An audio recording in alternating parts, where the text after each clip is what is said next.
அதிரூபரே நாளை மறுமையில் தீர்ப்பிலே தீர்ப்பிலே. அஸ்ஸலாமு அலைக்கும் வரஹ்மத்துல்லாஹி வபரகாத்துஹு. வானம் என்ன பூமி என்ன எல்லாம் அவர் ஒளிதான்.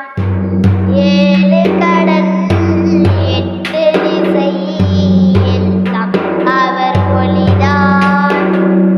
சொந்தம் பந்தம் இருந்தாலும் தாயும் தந்தையும் காத்தாலும் நண்பன் என்னை அழைத்தாலும் நபியே மறவேனாம்.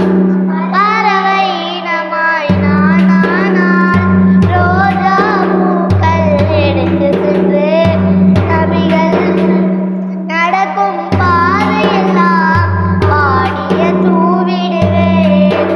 யா ரசூலனா சலாம், யா ஹபீபனா சலாம், யா